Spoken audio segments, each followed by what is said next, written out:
मन को वश में करने के लिए क्या करे, बुद्ध की कहानी। इस कहानी के पीछे को तर्क अगर आप समझ गए तो आपका मन काबू में हो सकता है। पहली बार जब इस कहानी को मैंने पढ़ा तो मुझे इसका तर्क समझ नहीं आया, लेकिन इसका भाव प्रेरणादायी है। एक बार महात्मा बुद्ध किसी नगर से गुजर रहे थे।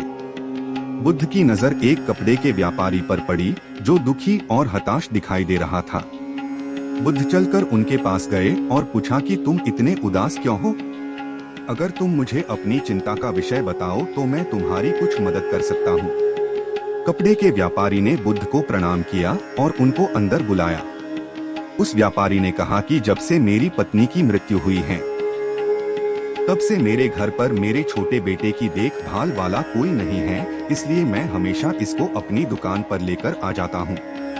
लेकिन मेरी दुकान पर आने वाले हर ग्राहक की पगड़ी को उछालकर फेंक देता है, कभी कभी उनका झोला उठाकर बाहर फेंक देता है।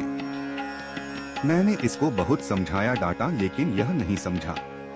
इसकी इस हरकतों की वजह से मेरे सारे ग्राहक खुद को अपमानित मानकर वापस चले जाते हैं।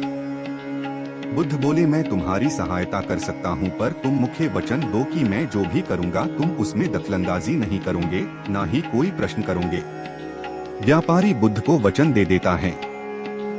अगले दिन बुद्ध एक पगड़ी पहनकर आए और एक गाहक की भांति आकर बैठ गए। व्यापारी का बेटा आया और बुद्ध की पगड़ी को उछाल दिया। महात्मा बुद्ध मुस्कुराए और कहा, बहुत अच्छा, जाओ उस पगड़ी को वापस लेकर आओ। वह बच्चा दौड़कर गया और पगड़ी लाकर बुद्ध को दे दी। अगले दिन बुद्ध एक कुल्हाड़ी और एक लकड़ी लेकर आए। उस लड़के ने फिर से उस पगड़ी को उछाल दी। बुद्ध ने उस लड़के को कुल्हाड़ी और लकड़ी दे दी और कहा, जाओ इस लकड़ी को काटो। व्यापारी को थोड़ा सा डर लग रहा था कि कहीं उसके लड़के को चोट नहीं आ जाए, लेकिन उसको अपना वचन याद था। 7 दिन तक महात्मा बुद्ध कोई न कोई नया काम लेकर आते और उस लड़के से करवाते। शीघ्र ही वह लड़का भूल गया कि उसको किसी की पगड़ी उछालनी है।